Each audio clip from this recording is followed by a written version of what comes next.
Seja bem-vindo à última parte. No entanto, nós já falamos várias etapas. Nós falamos sobre a etapa que é mais importante da descoberta do próprio ser humano, descobrir-se cada vez mais quem sou eu, para onde eu vou, por que eu existo. E a série que antecedeu esta, falamos da questão mais triste no planeta Terra. Não existe um momento mais sombrio em que toda a sensibilidade dos neurônios do ser humano é tocado. Tem a ver justamente com a série que nós falamos, que é justamente a morte. A morte, de facto, é um fenómeno não desejável para todos nós, mas é uma realidade, ninguém pode fugir dela. Nascemos, crescemos, finalmente morremos. E ninguém pode fugir dessa realidade. Para isso a Bíblia diz o seguinte relativamente àquelas pessoas que acham que pronto, por ter os bens materiais, ter tanta coisa neste mundo. Aqui em Jó capítulo 20, versos 5, diz: o riso dos maus é passageiro, e a alegria dos ímpios dura apenas em poucos minutos. Ainda que a sua arrogância atinja os céus e a sua cabeça toque até as nuvens, ele desaparecerá tão completamente como seu próprio excremento. Tanto aqui está a dizer que a pessoa pode ser arrogante como é, você pode, digamos, dizer que eu sou o que sou, mas aqui o Criador está a dizer que ainda que a sua arrogância atinja ao céu, esta pessoa desaparecerá tão completamente como seu próprio excremento. E quem o tenha visto questionará: onde ele foi parar? Onde ele foi parar? Você já ouviu essa palavra? Poxa, aquele cidadão, aquele amigo, aquela senhora era tão boa, aquele senhor era tão arrogante, mas finalmente desapareceu. Portanto, esta é a realidade que a vida humana oferece. E no momento em que o ser humano parte, deixando este mundo, termina a etapa mais triste da nossa vida. Primeiro ponto é que, se a pessoa nasce, cresce depois, esta etapa termina, que é a etapa da morte. Se nesta etapa da morte o indivíduo não teve contato com a vida e o dono da vida, sabe o que vai acontecer? Você deixa de existir para nunca mais voltar a existir. É muito triste deixar um legado como este, onde você deixa de existir para nunca mais voltar a existir. Portanto, a morte é um fenômeno que ocorre mediante as nossas escolhas. Porque Deus coloca em primeiro lugar uma proposta. A nossa vida é uma proposta constante. Onde é que está essa proposta? E o que nós podemos fazer para que, em função destas situações, automaticamente nós tenhamos o melhor? Ou seja, você está em vida, morre, existe mais uma outra proposta? Claro, existe. Aqui está. Na Bíblia, no livro de Deuteronômio, capítulo 30, versículos 15, diz: eis que hoje estou colocando diante de ti a vida e a felicidade perene, ou a morte ou a destruição e a infelicidade. É uma proposta que Deus coloca. Ele diz assim, prontos, eis que hoje estou colocando diante de ti a felicidade perene ou a morte e a destruição eterna e a infelicidade. Portanto, hoje te ordeno que ames ao Senhor teu Deus e guarde os seus mandamentos, para que vivas tu e a tua família. Portanto, essa é uma proposta que Deus coloca diante de nós, de que se de facto nós queremos viver uma vida boa, tanto uma vida que o indivíduo tem qualquer coisa, mas ainda se morrer, ainda tem alguma coisa mais para frente, a proposta não se faz negociação com qualquer ser humano. Portanto, esta negociação não é com um PhD, não é com alguém que supostamente seja mais inteligente que você. Essa proposta não é porque o fulano de tal foi o meu professor. Não. Se foi teu professor, se ele é PhD, se ele é quem é, mas vai ter um dia que ele vai ter que ir à tumba. Então aqui há esta proposta, nesta última parte, e eu gostaria de levar também o pensamento de todos os nossos ouvintes, telespectadores do outro lado. Portanto, no livro de João capítulo 11, nós encontramos uma proposta extremamente importante. Extremamente importante. Olha aqui, Jesus, quando esteve aqui na terra, passou as duas fases que nós falamos, e veja que ele nasceu, cresceu. E depois de crescer, como diz a lei da vida, teve mesmo que morrer. Mas ele coloca, durante o período da sua vida cá na terra, coloca esta proposta a mesma, como nós estamos a dar também para todos aqueles que estão a acompanhar este nosso programa. E isto aconteceu numa altura em que Jesus, quando esteve na terra, gostava muito de visitar um lar. E este lar era um lar que Jesus se sentia à vontade. Mas, lamentavelmente, aconteceu naquele lar uma tragédia. E qual era essa tragédia? Portanto, o cidadão adoeceu, depois de adoecer, lamentavelmente, acabou morrendo. E foi justamente no momento em que este cidadão morre, que era amigo de Jesus. Então, depois de morto, o camarada morre já durante um período de 4 dias. Sabe-se que depois de 4 dias, um cidadão morto entra num processo que nós em biologia chamamos de degradação molecular.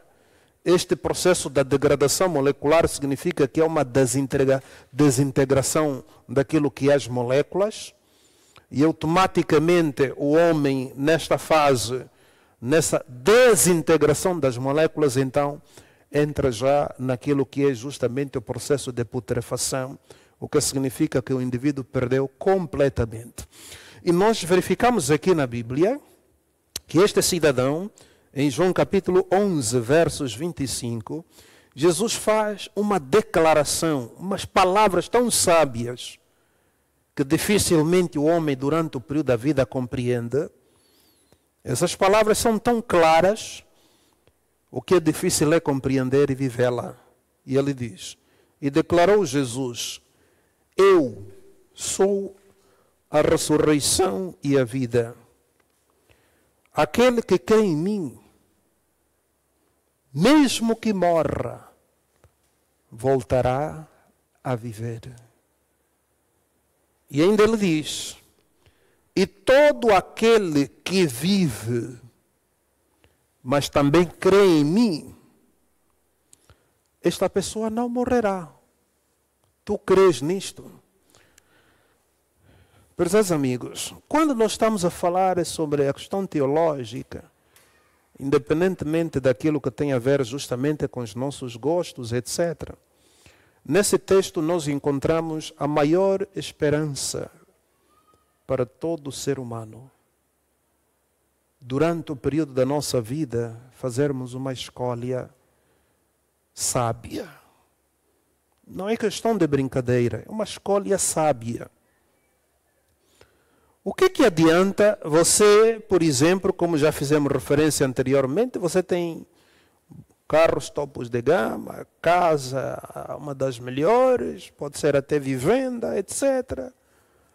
Mas me diga uma coisa, quando você partir, vai levar o quê? A Bíblia diz que não nascemos e não vamos voltar. Toda a vaidade vai ficar ali. Mas aqui a Bíblia nos dá uma esperança de que aquele que vive e crê em Cristo Jesus, esta pessoa, ainda que morra, volta novamente a viver.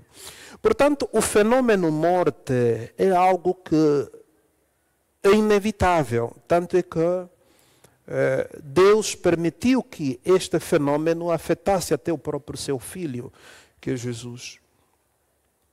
Então, qualquer pessoa que está a acompanhar o nosso programa, qualquer pessoa que está do outro lado, saiba que há um período de tempo que Deus coloca esta vida, mas há um período que você, lamentavelmente, e eu, havemos de descansar.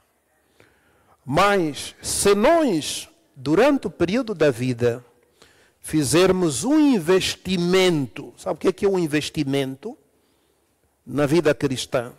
Você pode morrer e voltar a viver. Não existe uma proposta maior que esta. Isso não é uma questão de brincadeira, é uma questão muito séria.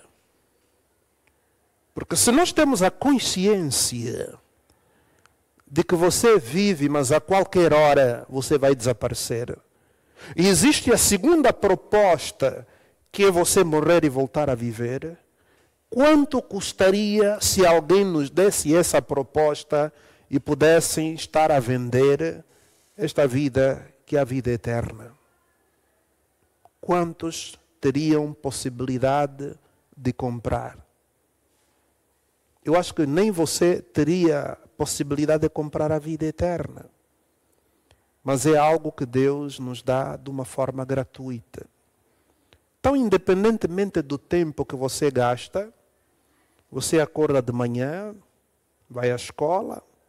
Estou a falar para uma jovem que provavelmente de manhã vai à escola. Sai da escola, vai, digamos, voltar para casa. Depois de casa, vai ao serviço. Vai terminar a sua formação. Depois de terminar a sua formação, vai receber um título, seja licenciado, mestre, doutora. Esse tempo todo que você gastou, se não colocar Deus no meio destas preocupações, você se transforma num excremento. O que significa excremento? Fezes. Sabe o que é fezes? É mesmo comer. O arroz, o feijão, tudo que você come se transforma em fezes. O que sobra nisto?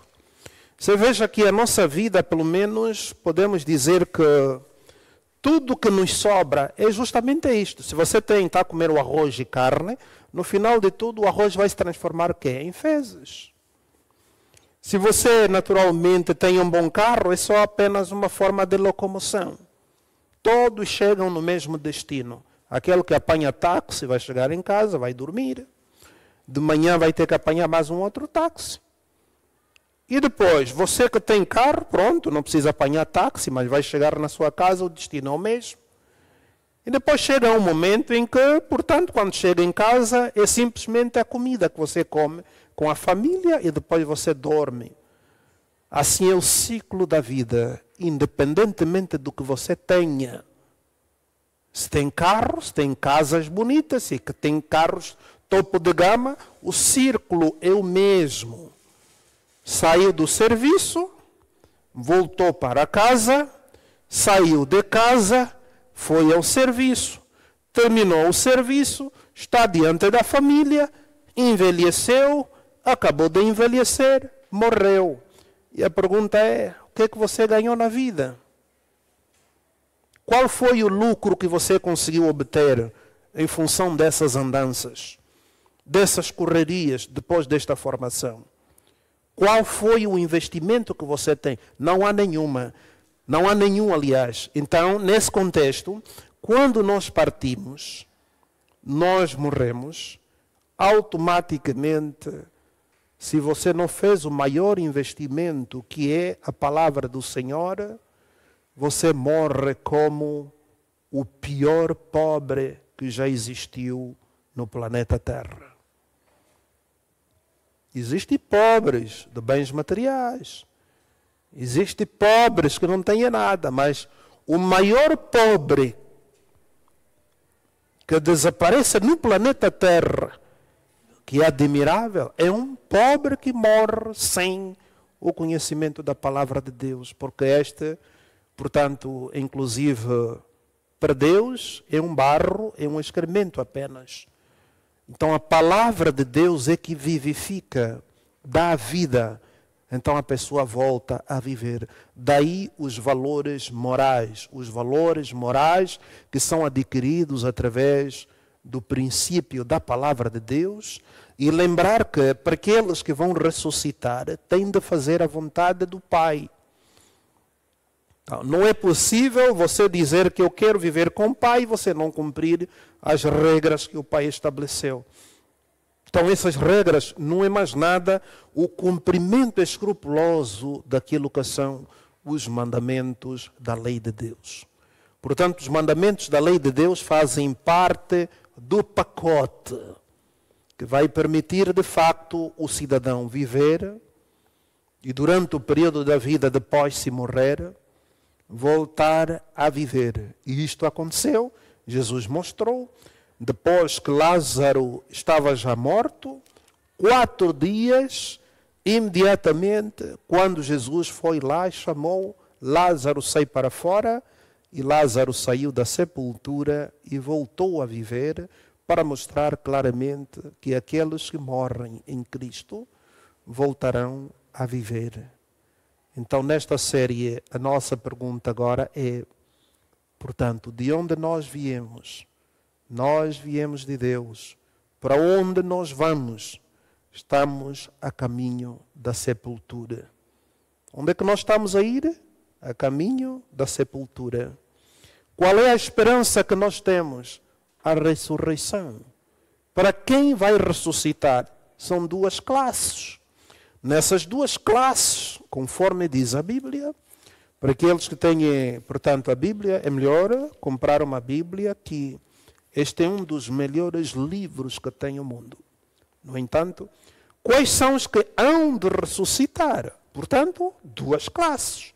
Quais são essas classes? Daniel, capítulo 12, nos seus versículos 2, diz o seguinte: multidões e multidões que dormem no pó da terra acordarão. Multidões e multidões que dormem no pó da terra acordarão. Como é que será? Uns para a vida eterna, outros para a vergonha e a humilhação eterna e para o desprezo eterno. Está aqui a classe, as classes dos que hão de sair na sepultura. Então são multidões e multidões que dormem no pó da terra. Esses hão de ressuscitar. Agora, a questão que se impõe aqui, haverá 2 classes. Uns ressuscitam para ter a vida eterna e outros para a vergonha e desprezo eterno. Que significa que vão prestar conta. Então, esse texto mostra claramente que esta vida é uma responsabilidade que nós havemos de prestar conta. Não significa que os cidadãos que estão a morrer ali acabou. Não acabou. Quem morre não termina por ali. A Bíblia diz que haverá momentos em que as pessoas deverão prestar conta o que fizeram por meio do corpo. E na ressurreição, obviamente, nós estamos a ver ali então o que é que vai acontecer, que cada um vai receber as suas obras, ou seja, recompensa mediante as obras do que fez. E é por esta razão em que Jesus diz que pelas tuas próprias palavras serás absorvido ou pelas tuas próprias palavras serás condenado. Então, esse julgamento, de facto, já começou em 1844, está a decorrer um processo do julgamento e nós precisamos, de facto, nos preparar para este acontecimento. E, no entanto, é o momento de cada um de nós agora refletirmos mais o verdadeiro sentido da vida, para onde nós queremos ir, onde precisamos mais investir. Portanto, se você investir pelo menos 2 horas só para Deus, você está a investir o melhor. É o melhor investimento, é mais que um prédio ainda que tenha um prédio que vai até o 18º andar, o investimento que você investe para Deus é muito, porque é incalculável, não dá para contar. Mas todos os investimentos aqui na terra são passageiros. É para depois só apenas deixarmos. E os que vão desfrutar são os outros. Por que não procurar Deus enquanto é cedo para o buscar? Por que não falar com Ele enquanto dá?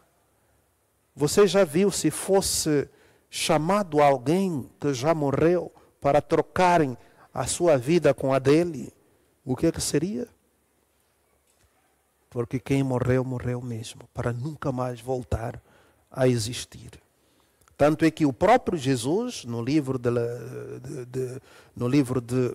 de João, capítulo 11, Jesus chorou. A Bíblia diz que Jesus chorou. Esse choro não quer dizer que Jesus estava a chorar porque Lázaro morreu. Não.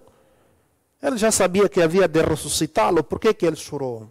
Chorou pelo fato de ver homens com oportunidades, com privilégio de terem a vida, mas escolherem a morte. É o sentido do choro. De pessoas com capacidade de raciocínio, de escolher o bem, mas escolherem o caminho da morte onde não há retorno. Isso provocou um choro, comoveu o coração de Jesus. E ela ainda continua a chorar hoje por todos aqueles que realmente têm este privilégio, mas trocam a vida eterna por uma beleza de 30, 40 minutos. Quantas pessoas vendem a vida eterna por 30 a 40 minutos de prazer?